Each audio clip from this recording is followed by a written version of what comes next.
Next speaker is Dr. Prapon. He's the young talented colorectal surgeon. He's very important to me. I try to endorse him to join colorectal and pelvic floor work. He got a special chance to work in Mayo Clinic, Rochester for a year.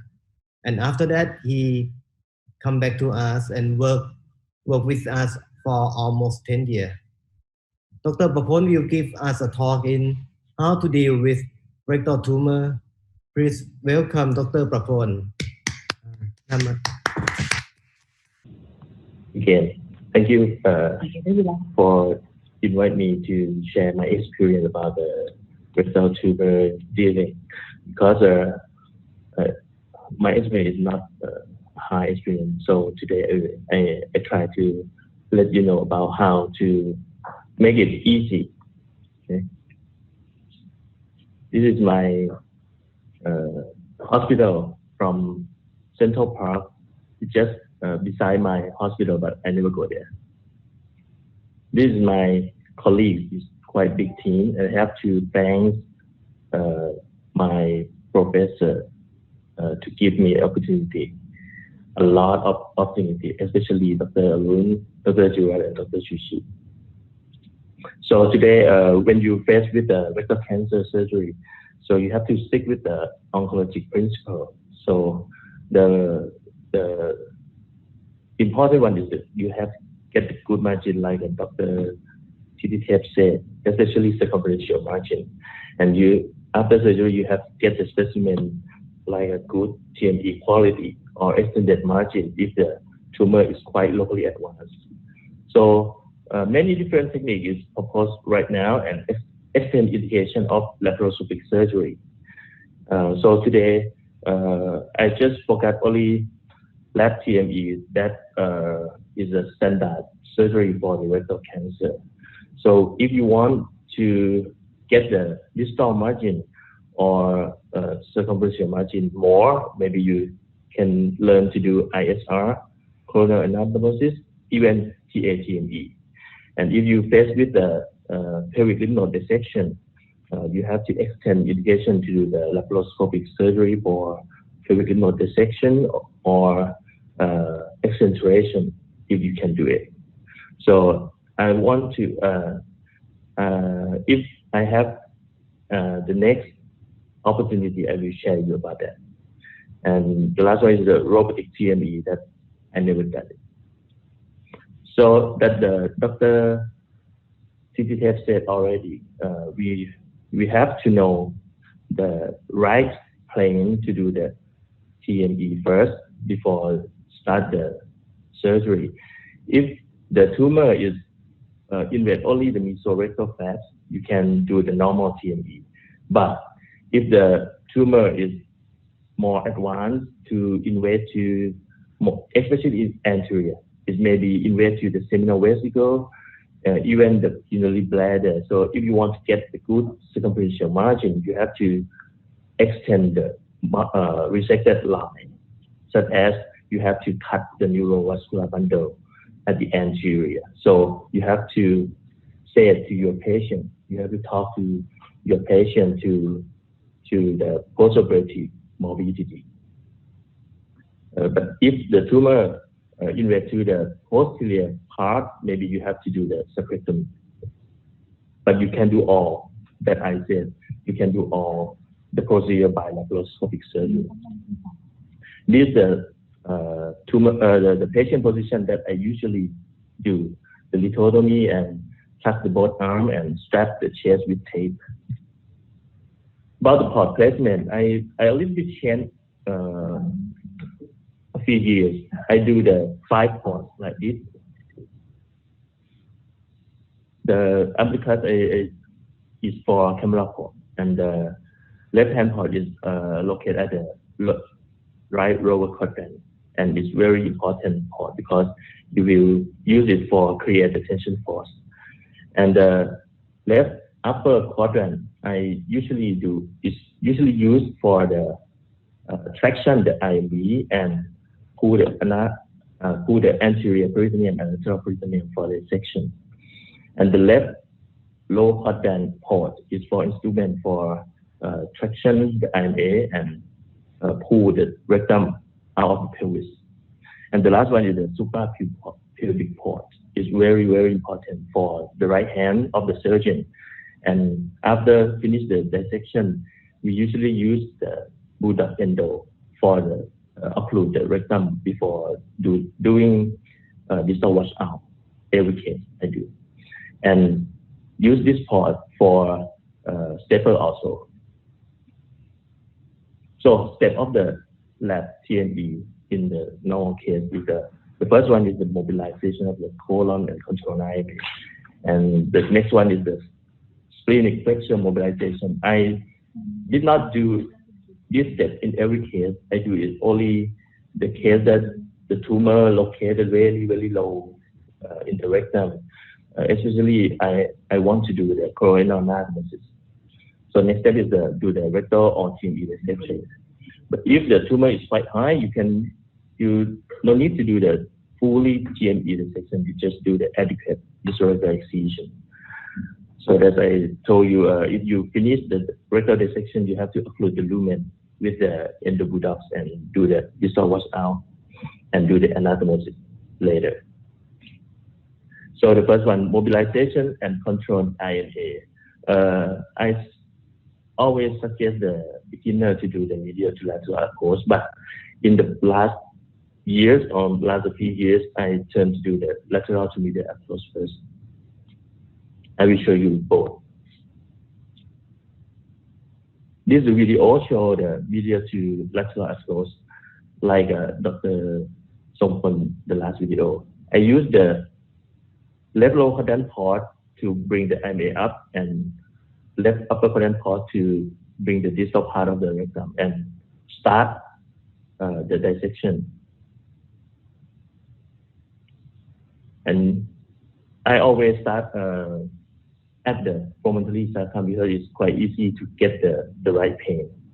And after you reach the right pain, you will avoid of the hypoglossal nerve injury. And after that, you will find the IMA. The most common problem in this step, the beginner quite afraid of dissection to the root of the IMA because you may not sure where it is. So I suggest you to move the left upper quadrant instrument to bring the IMA up and find the root of IMA from this part like this. So after I bring the IMA, this plane is quite easier to dissection because it's loose fascia more than the fascia beneath the IMA. So we can see the root of IMA quite clearly. So after that, I do the skeletonized IMA and go back to the posterior part of the IMA like this. You can see the hypogastric nerve beneath the IMA at the root of that. So after you skeletonize all of the lymph nodes, I always use the vascular sealer to seal the root of the IMA. But in the elderly patient, I always use I try to use the clip because I'm aware of the part of the IMA. After that, you will see the inferior mesenteric vein, bring it up and dissect the plane to see the ureter and left gonadal vessel. So after you cut the IMA, you get more better exposure. So that's why right now I do the high ligation IMA almost 100% and dissect deep down to the pelvis a little bit to until you see the big fossa. So right now you can clearly see the ureter and gonadal vessel. After that, you go upward to dissect to the lesser set. So in this point, you will see the pancreas quite clearly, and you can go to the laser set from this view. And if you want to do the sphenic mobilization, you can do it from here.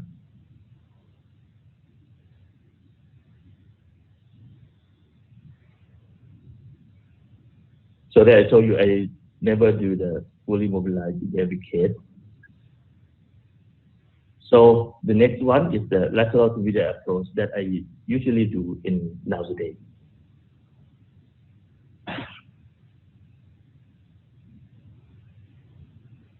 I start from the sigmoid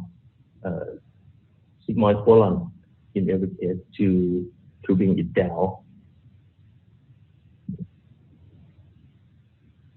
Because in this view, I think every surgeon may be quite usually seeing the plane because it looks like the way that you do in the open technique. So I will dissection in the white line toe from the lateral. So right now you can see the ureter and basal vessel very clearly like an open technique. But it's quite difficult for beginner because in this approach it's quite difficult to do the traction. So the traction is from your left hand, like you see in the video. So you have to learn how to create the traction force, and I go up to do the dissection. In this video, you will see the shell pancreas, and you can go into the laser set from this view too. So right now you can do the sphenic flexor mobilization, and then after finish, you go back to the first step into the medial. You will see it's quite easier when you start from the lateral. It's easier to bring the IMA up in some case, okay, and do it again. Go into the right plane and find the IMA. If you go to into the right plane, you can avoid the hypogastric nerve injury. It's quite quick if you come more medial from the lateral.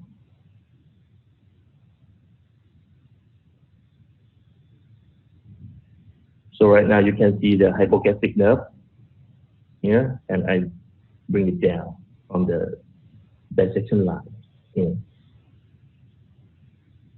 Hypogastric nerve. Okay. And go it through until you find the resected line from the lateral, which right now it can come to in the same plane. And after that, go it upward to find the IMA again. You will see it's easier to bring the IMA up, and then you bring the IMA up. So right now you can see the root of the IMA easier.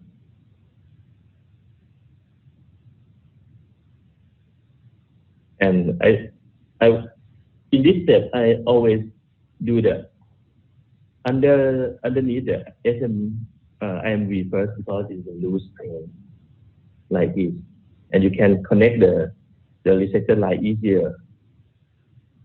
And I always do the posterior window because when I cut the IMA, I don't want to cut the organ that hide behind the IMA, especially the ureter.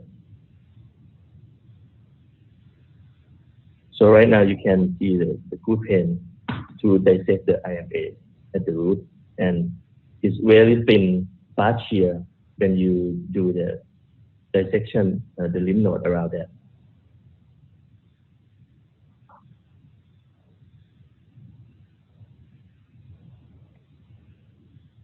So after you finish this step, you can do the IMV resection if you have a confidence. I do the IMV dissection and division in this case because I have to do the coloanal analysis in this case because the tumor is quite low. And I do the pelvic dissection from left side first, not posterior, because it's quite easy after you come along this plane, and you will see the hypogastric nerve and pelvic splenic nerve. After you dissect this plane, you will see. And after finish the left, I come back to the right side. You will see, if you follow the right plane, you will see clearly pelvic autonomic nerve, and go down there a little bit.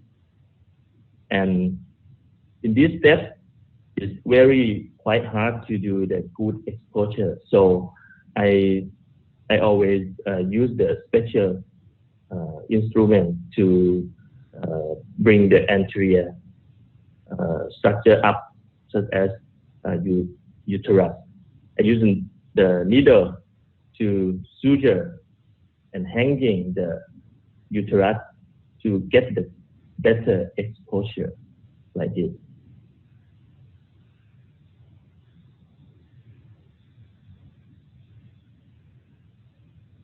And continue to do the TME plane to the right and the left again.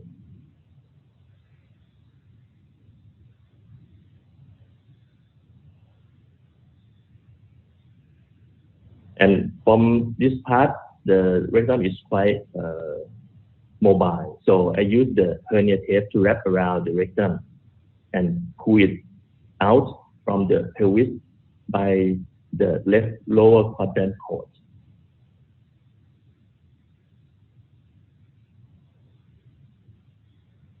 Because the key step of the rectal dissection is the pull the rectum for the good section and protection. After I hang the rectum, I will do the posterior part of the pelvis. You can go to the pelvic floor right now and go back to the left posterior to dissect the autonomic nerve from the rectum. And I keep the anterior to the quite last step to dissect vagina or prostate from the rectum.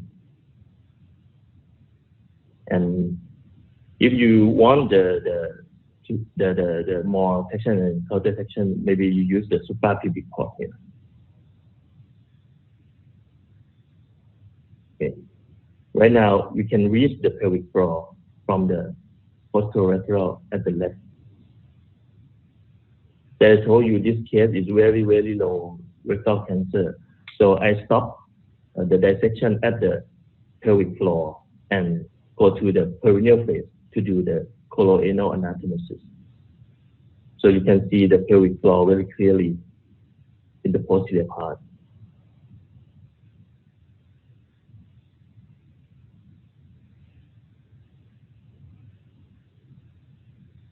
Okay, the key step of the rectal dissection is, I think the most part that very difficult for me is the bilateral side, because it's close to the surgeon hand. It's very difficult to do the traction, counter section, and get a good exposure. So you have to learn to dissection in this part very carefully. And when you want to get a good pelvic exposure, I suggest you to use the hernia tape to pull the rectum out of the pelvis and suture hanging the anterior part, especially uterus and anterior peritoneum in the male patient, and always use the suprapubic cord.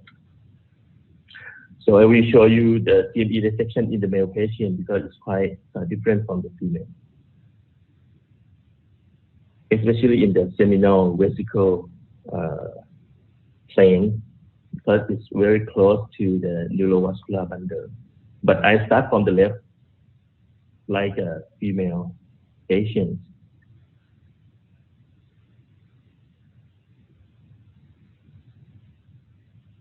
After that, I go to the posterior. You can see the pelvic nerve here from the posterolateral. Okay. This patient, the tumor quite is located at the anterior part, and it's quite thick with the plane to cover by seminal vesicle. So that's why I have to go out of the normal plane to see the really clear seminal vesicle and make sure it's not invade to the seminal vesicle like this, and go deep down to the pelvic floor again. Yeah, I will leave the anterior, especially right anterolateral to the last one because it's quite difficult. And right now, I dissect the rectum from the prostate gland. Okay. That means that you can do the TME right now. And after you finish the rectal dissection, I always use the suprapubic cord to apply the endobudok to do the rectal occlusion and do the distal wash out every case.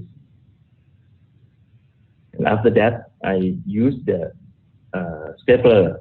Nowadays, I always use the Moderator stapler because I trust in the function, the real-time dissection. And most of the cases I use two stapler. I think the company is calculated already. Not easy to get only one cartridge to get the all of the rectal part. After you finish the rectal dissection, next step is to do the anastomosis. I always use the dry stapler for the circular stapler like this. And the key step in this point is you have to be very careful and avoid the surrounding tissue tucked in the anastomotic line. I always use the gasper to protect the anastomotic line like this, especially in the anterior, because you will get with the rectal vaginal fistula if the vaginal tuck in that like this. And check. And after finish close the stapler, check the line of the colon again.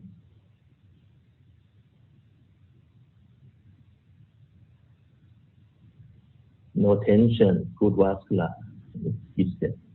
And the last one, I always do this early test to test the anastomosis.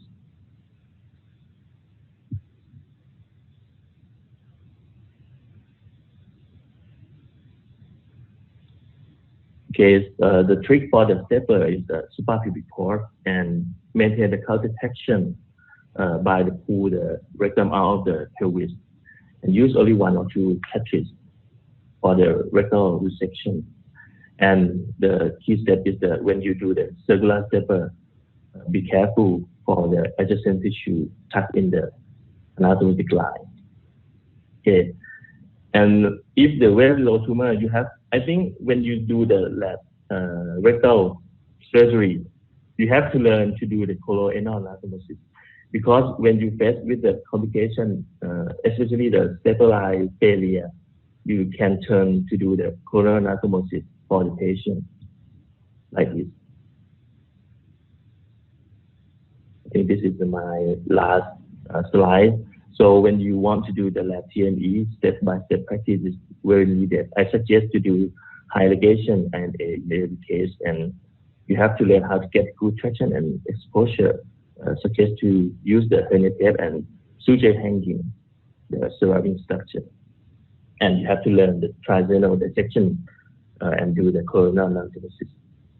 Thank you. Thank you very much, Dr. Prapon. You did a very good job.